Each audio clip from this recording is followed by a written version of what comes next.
On behalf of CGD and ECDPM, welcome to the last conversation in the series on the European Financial Architecture for Development.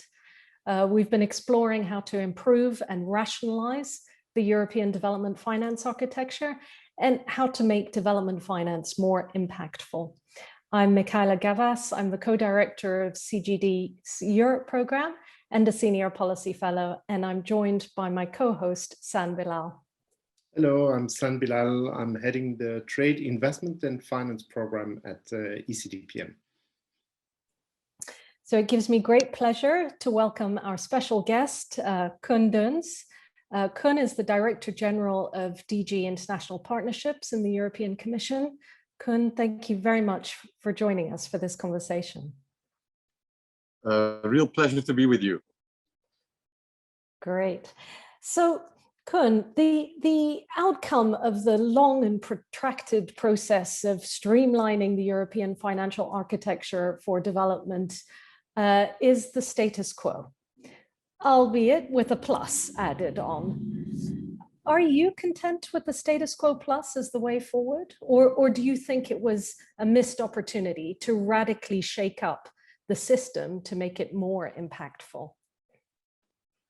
No, I'm actually quite happy with the result, but not with the label, because it is not a status quo, and it's actually not a status quo plus either. And I've always felt that the label we should use for what came out of those discussions and what we're trying to do now is actually that it's the Team Europe option. I mean, there was an EIB option, there was an EBRD option, and there was a third option. And ultimately, the third option is the Team Europe option. And that's the one that came out of the process. That's the one we're building. And that's, I think, indeed, the best possible option that we saw on the table. It will allow us to a certain extent, hit the ground running. And to run in the right direction. So I'm actually pleased with the outcome, but not with the label. Well, but the Team Europe is, in fact, was initiated by the European Commission last year. So that was not directly a result of what the member states coming together and this reflection of European financial architecture for development. And in fact, if I just think about all the recent developments that happen in these fields, from the external investment plan to the European Fund for Sustainable Development and the EFSD+, all these came at the initiative of the European Commission. So have we not wasted the time with this discussion on the FAD? Well, in fact, all the initiatives and the proposals, the concrete proposals to improve the system came from the European Commission. No, I don't think so, because I'm fundamentally convinced that, of course, the outcome is important, but the process that leads to an outcome is important as well.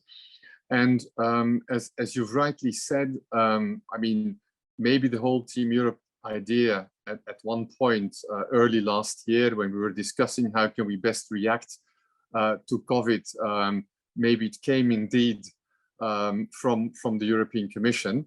I will not hide that, but Team Europe can't work unless there is collective ownership, and collective ownership by definition means that you need to shed parenthood. And to a certain extent, that applies to the whole discussion on IFAD as well. I think that starting from the work done by Thomas Wieser and the Wise Persons Group, then the work done through the feasibility study, all of that has been particularly useful, because it is by putting people around the table, by having discussions, by basically originally brainstorming and then massaging things, that you may end up with an outcome that very much fits some of the other trends we've been working on. But the fact that it is the outcome also of a process where we've invested in does make a difference, because it is to a certain extent a collective outcome, and not something where one institution or a few people can say, look, this is my absolutely brilliant idea, because that's not true, and that's not how it works. So just going back to the Wise Persons Group report, that report argued that the number of players within the Commission results in a top-heavy bureaucratic coordination, leading to weak overall institutional flexibility, hindering visibility, coherence, and efficiency, as well as causing a potential loss of focus on the main policy imperatives. Do you believe that criticism to be fair? Well, I mean, like every criticism, or almost every criticism, there is certainly a degree of truth in it, and I think it would be wrong to run away from that. It's obvious that there is a complexity, I mean, which is part of the way in which we work. I mean, it is the European Union, and if we talk Team Europe, it's even the European Union plus the member states. So the unity of command that you could find in some other players across the globe is definitely not something that is easy to reproduce in our European ecosystem. But therefore, to think that somehow you can solve that complexity by creating a simple unity of command is also wrong, because we are not a single nation state. And therefore, any progress cannot make abstraction of the way, of the nature of the European Union. And that's for me an important premise. Now, where does that take us? Indeed, to see how we can properly respond to the criticism formulated in the Wieser report. And I think that what we've done precisely through the Team Europe option is clearly to identify the key issues that need improvement, much stronger policy steer and policy focus, much stronger mechanisms of communication, much better work on communication, visibility, how we show ourselves and how we are seen by others. And I think all these work strands that actually were identified by the Wise Persons Group have been taken up, not just in the feasibility study, but also in the Council conclusions that were just adopted. And they are absolutely the basis for the kind of work program, action plan, which we are developing now, and on which, I mean, we already have identified very clear solutions. But I mean, we're in the period where we all come out of the European Football Championships, and I mean, you probably know I very much like metaphors. It's probably my training as a classical philologist, probably Homeros, who brought my inclination to use metaphors. And I think we should avoid somehow to think that a good football team, I mean, if only my team was Ronaldo, or if only my team was only Messi, that's not how football works. And I think one of the nice outcomes, by the way, of this European Championship is that the team that has won, the Italians, is a team with, I mean, very few big stars. I mean, very few great names of today's football. I mean, of course, outstanding players, but the real issue, the real reason why they became the best team of these championships and ultimately won, and rightly so, I think, the championship, is because they played as a team, as a real team. They played massive football, agile, flexible, and really as a team. I mean, that's for me the thing I think we in Europe should keep in mind as we design and basically as we start implementing these orientations of the European financial architecture. This is a great analogy that you're making here, but there are still some stars in the European team, and I mean, in a sense, the Visas report put 2 stars head to head against the EBRD and the EIB, and I think even when Thomas was speaking to us earlier this year, he was not hiding the fact that he thought that the EBRD is the better development bank. But in fact, the EIB is the EU bank, and perhaps isn't the natural star. While it has been heavily criticized for not being impactful enough and not being present enough in the field and so on. So do you think, first, these criticisms are fair? And second, how do you think Europe could best use its stars in the team to play as a team, to keep your analogy? Well, that's exactly it. I think it is definitely true that when it comes to private sector development, private sector engagement, that the EBRD is a rock star. They're outstanding, and what they do in the countries where they work, and I insist on that because, as you know, the EBRD's geographic mandate currently has limitations, and for instance, they are not present in sub-Saharan Africa.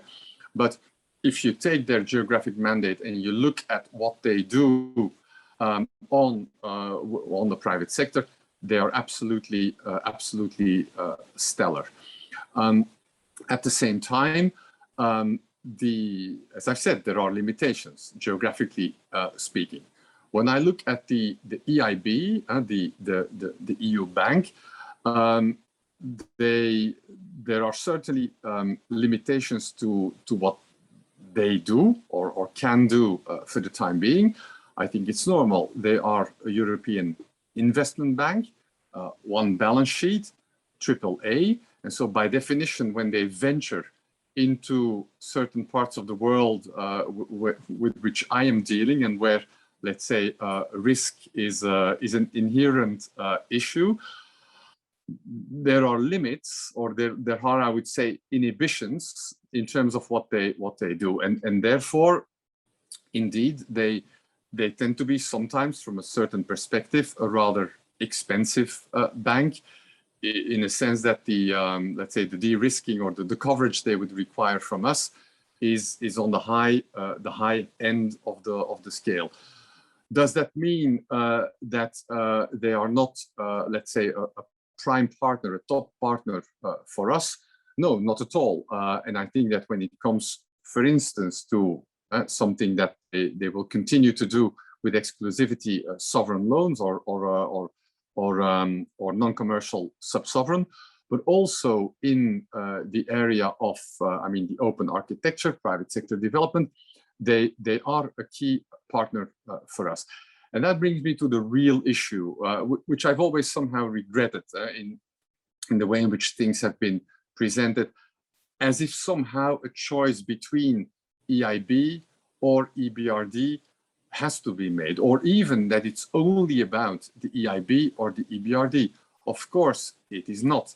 We have in Team Europe other outstanding development banks, European Development Finance Institutions. I mean, the EDFI Association, KfW, Agence Française Développement, Proparco, FMO, BIO, you name it, CDP, ICID. So we have actually, in this Team Europe, a wealth of players. In the football analogy, we've got a goalkeeper, we've got a solid defense, we've got a solid midfield, and we've got a solid attack. And somehow trying to reduce it to one or another player being the real star does not, it's not just not doing credit to all those other powerful players, it's ultimately self-defeating for when it comes to Europe as a player in the rest of the world. And I think we would massively benefit, and that's what we're trying to do, to make sure that we use the strengths of all those different players and really maximize them. And that's, of course, one of the key work strands of EFAD as we take it forward. Yeah, and the question is, of course, how to do that. But I have just one question. In the feasibility study, they were outlining both some of the strengths and weaknesses of the two major banks, but also on the status quo plus scenario. Any reason why this feasibility study is still not made public? That I would need to look into that. I don't have a spontaneous answer for that. Okay, well, I would encourage you to make it public. I mean, Michaela and myself had a chance to read it, but it shouldn't be for insiders. I would have expected at least the two of you to have had access to it. Yeah, we had, but I mean, I think it would be good if it's made public. I'll check the reasons why it isn't. Great, thanks. So, Koen, just going back to the partners, the players of the team.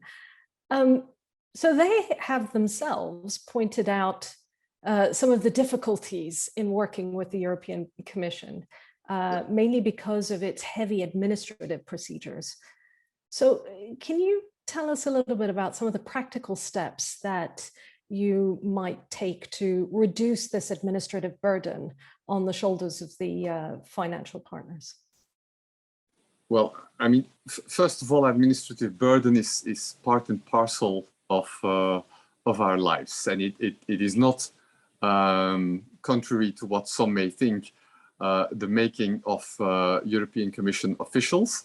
It flows from, let's say, our financial regulation, rules and procedures that come with it. And so that's an element that needs to be taken into account. By the way, I do think that each of those players within their own national member states would probably also complain about rigidities, processes, and procedures.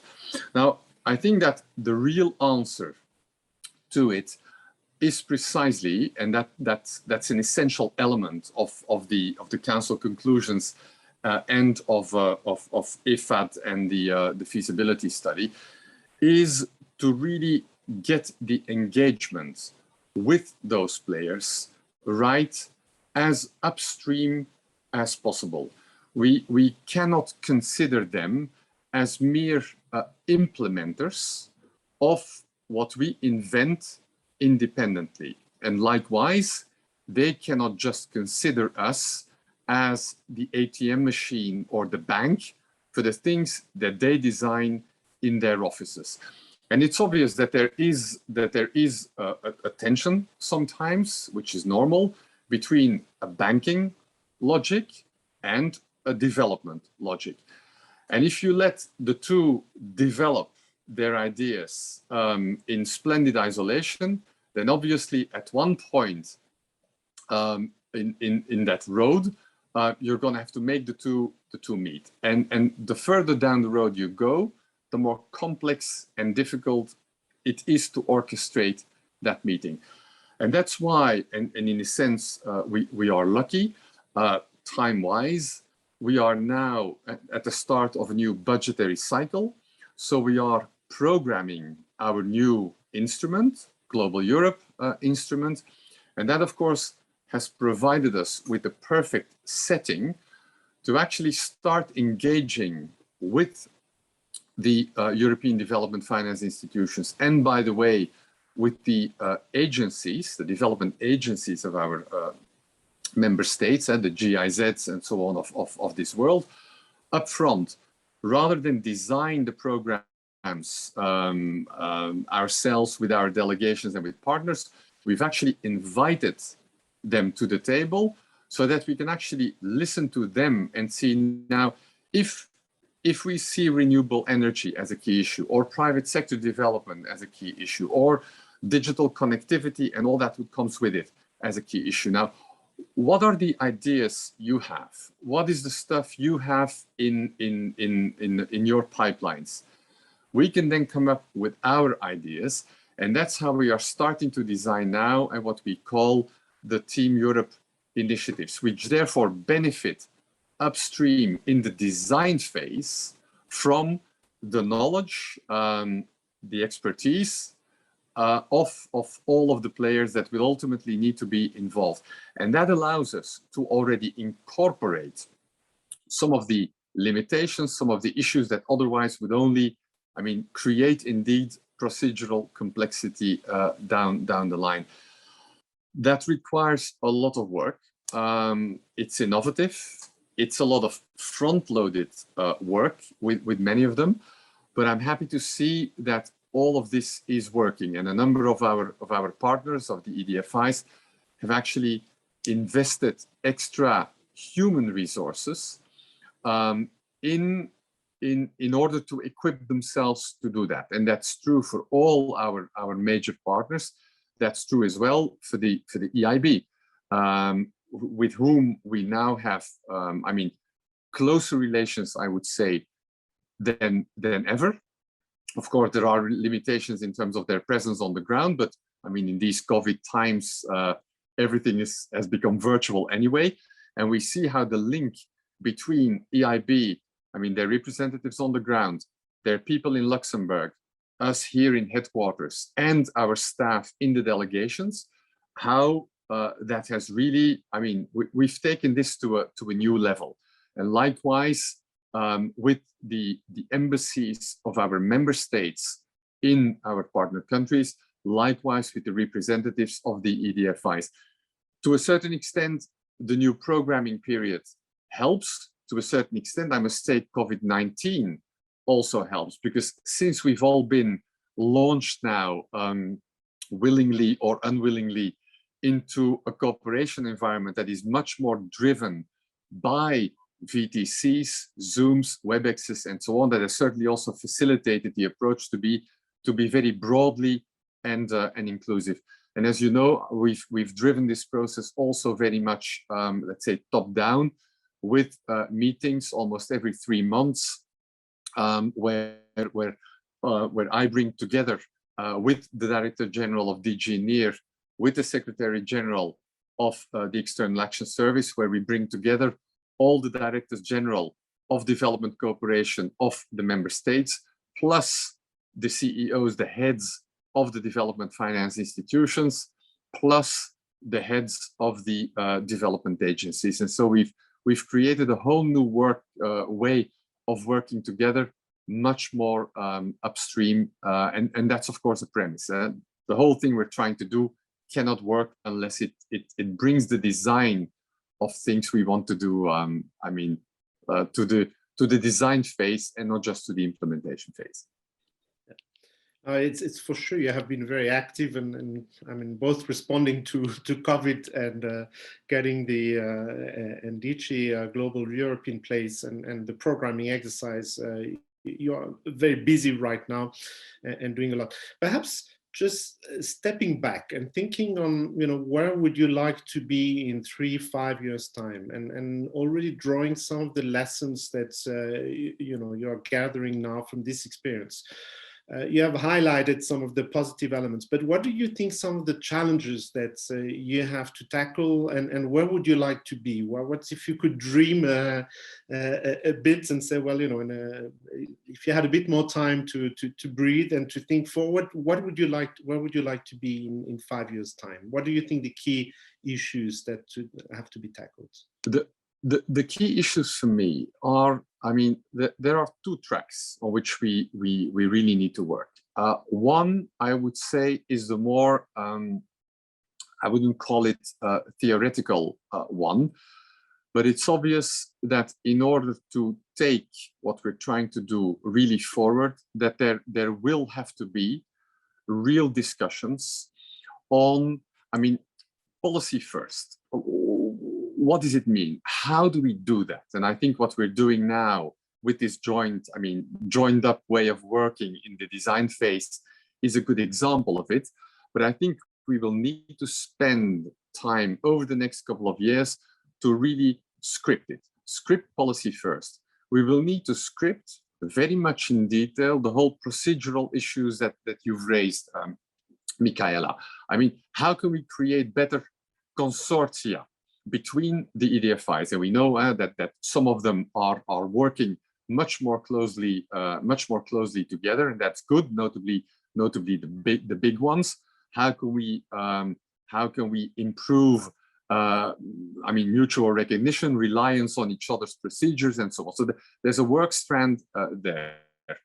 Of particular importance to me, obviously, is the way in which we can somehow bring the small and the new together with the big and the old. I mean, a number of our member states have small development banks. Some of them are small and agile, others are more small and new. And we're working at systems that allow them to team up with the bigger ones, because we cannot create kind of a two-speed, let alone one where some power ahead and the others are left behind. And we can clearly see how there's an appetite to work on that. That, of course, also needs to be scripted really in detail. So I see a lot of work that needs to be done more in detail, and that is about, for that we're creating a specific platform that designs these work streams, and that's one part of the job. But if what we're talking about now becomes, I mean, encommissionné, if it's all about putting brains together and studying and looking at procedures, we're not going to make it.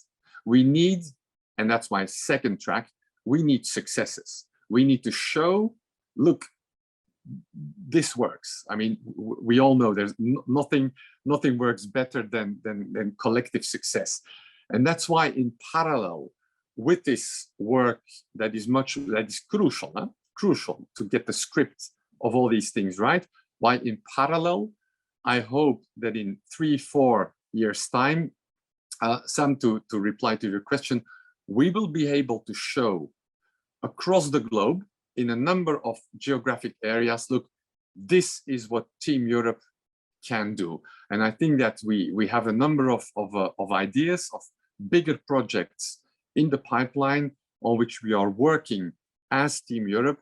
And I would be extremely pleased, and it's for me a real top priority, to be able to say in 3-4 years' time, well, we've had this discussion today, here they are, the things to show for. This is what success looks like. We take the rendezvous in 3 or 4 years' time. We'll have Good. this other interview. Michaela? So Koen, can I just ask you, do you think, therefore, having said all that you have, do you think the council conclusions actually match the level of ambition that you have? Well, by definition, council conclusions are excellent, and they do match, let's say, the. I would not express it in terms of level of ambition. What was important for me is that they give a sense of direction. They say, look, this is where we want you to go. And from that point of view, they are really, really good. Subsequently, it's up to us as we walk that road that the council conclusions have set out. It's up to us to see how far we can go down that road. And so, to a certain extent, the level of ambition will now be defined by us, the players, as we engage on it. And there, I'm actually quite optimistic because from all the talks we've had, the discussions we've had with those different actors that will have to make it work or will make it fail, the buy-in is really there. And so I'm actually quite confident that if we all put our minds to it, and if I can keep the momentum going, and that's as much political momentum as procedural momentum, you will have understood that, that if we can keep that going amongst the team, and I refer again to the team, this thing cannot be purely commission driven. If it's something that is perceived as the commission trying to drive this, then it cannot work. It has to be a collective effort. And I can clearly see how amongst all those actors, the appetite to do it is absolutely there. Well, that's great. It's in fact, it's quite interesting along all the talks we had. That's what people have repeated, this will to work collectively. So perhaps at least this effort discussions has led to this sense of collectivity. There are two issues I'd like to raise with you that don't seem to come up very strongly in all these discussions. The first one is perhaps the connection between development finance with other type of public finance to support private sector and investments. As we talk about the role of DFIs and trade finance, for instance, what about the role of export promotion agencies, credit agencies, investment promotion agencies that are coming up, or other initiatives that DG GROW and the European Commission is doing to try to promote more? How do you see this combination with development finance articulation? And then I'll ask the second question. Please answer this one. Well, it's fundamental. Huh? It's absolutely fundamental, and that's also the way in which we're looking at it. By the way, to a certain extent, it is part of the policy first approach. I think that once we define very clearly what it is we seek to reach, to obtain, then automatically it becomes clear that the answer cannot just be what the EDFIs can bring to the table, that there are a number of other policy tools that are absolutely fundamental. I mean, on the financial side, I mean, one of the things we are absolutely keen on is, as you know, in many countries we have budget support operations. We absolutely want to make sure that what we do through budget support operations, which is in many cases fundamental when it comes to tackling issues like regulatory environment and so on, getting the right policy reforms in place, they are essential. Likewise, I refer to the development agencies. Very often, an essential component is what you can do in terms of technical assistance. There, the agencies are fundamental. But likewise, and you've referred to it, there is of course the whole legislative part of what we do. There are the trade negotiations. There is the impact of, let's say, the legislative proposals we are now designing under the Green Deal that will fundamentally redefine partially access to the EU market, which in itself becomes a very important leverage, a very important tool of policy discussions. Everything we are discussing on sustainable finance, taxonomy, due diligence reporting, and so on, all of that needs to be brought on board if we want to deploy coherent action.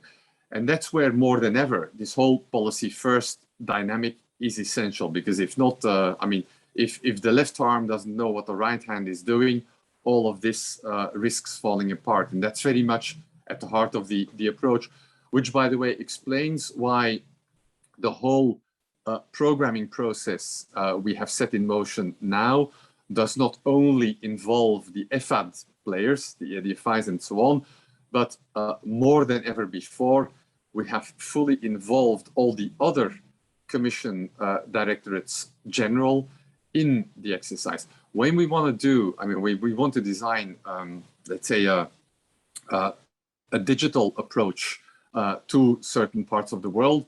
I mean, it's absolutely essential that we bring DG Connect on board and DG DEFIS with all the links and the knowledge they have also of the private sector. An example, a very concrete one, last week in Senegal, we kickstarted, we put the first building block of an important initiative I think we're building with a number of African countries on boosting or kickstarting actually pharmaceutical production capacity in a number of African regional hubs.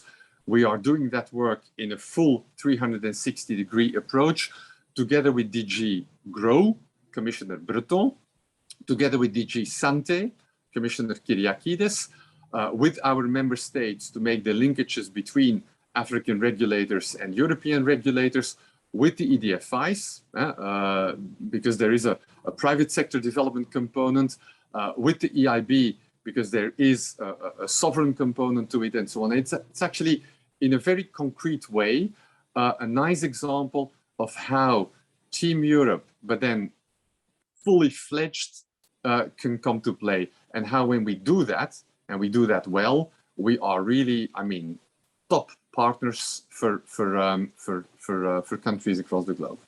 That's fantastic. My last question, and then I'll leave the floor to Michaela. My last question was just because I mentioned I had two, was I know you always talk to partner countries and local actors, but with the effort and with all these efforts to better structure the dialogue on development finance from the European side, aren't we increasing the asymmetry between an ad hoc dialogue with partner countries while the European side is very well structured? So is there not a need to also very well structure this dialogue with the partner countries, and in particular with their financial institutions? Do we need to create this kind of equilibrium supporting their own organization and be able to have, I suggested in one of my papers, Team Europe Africa, for instance, to show that you have on the one side the European well-organized financial institutions, and on the other side the African as well.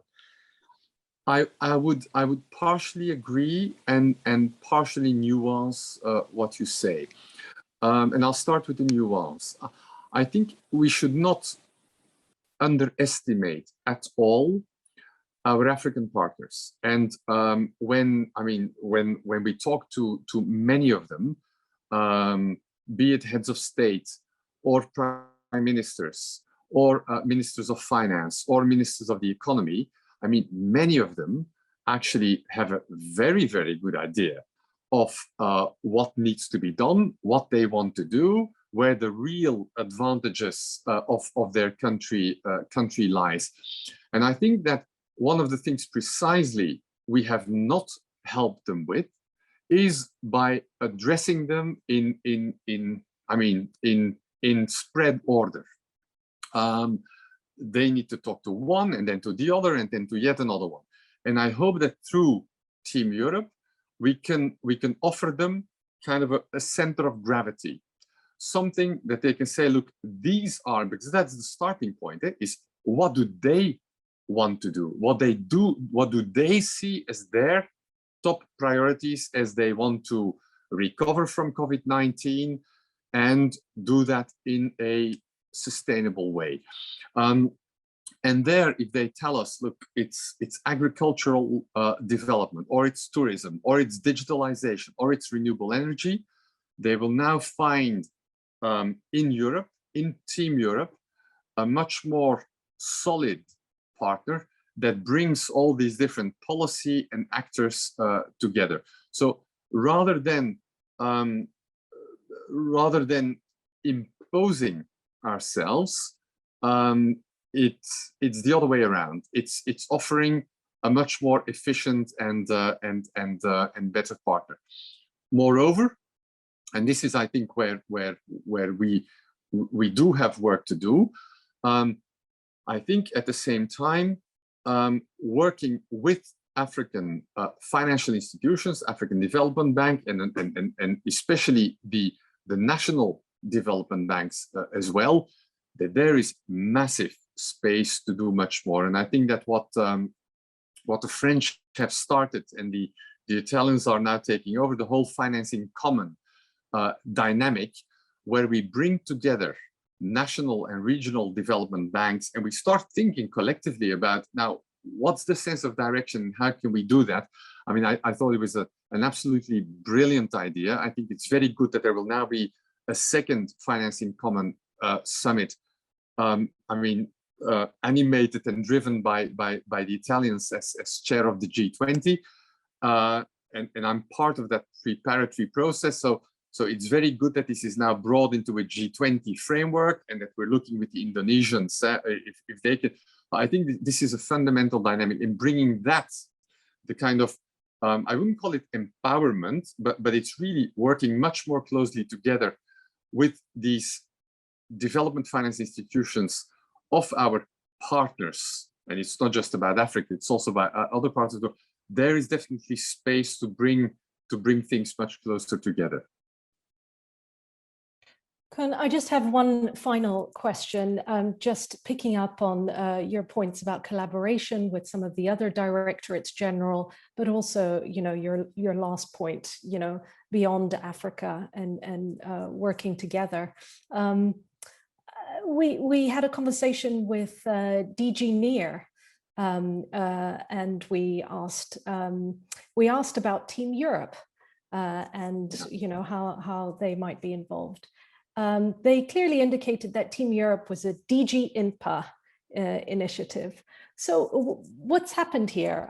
You know, are you're not collaborating with DG NEAR?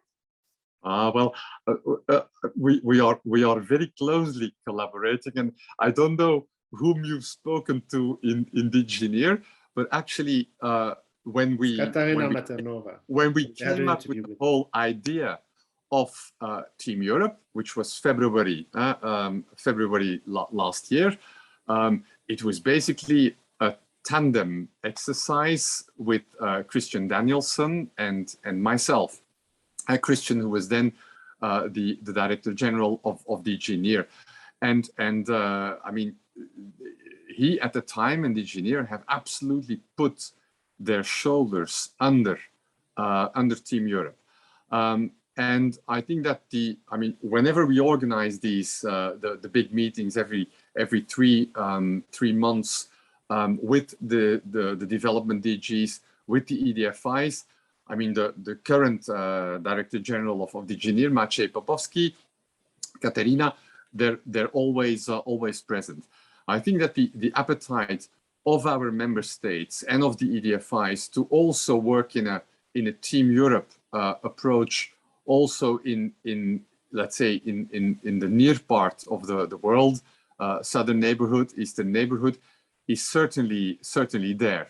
So I do think that the same dynamic exists everywhere, even if the way in which we, let's say, program the funding, design what we do is different in the neighborhood and in the INPA part of the world. And maybe the fact that the way in which programming happens explains maybe partially why Katarzyna made that comment.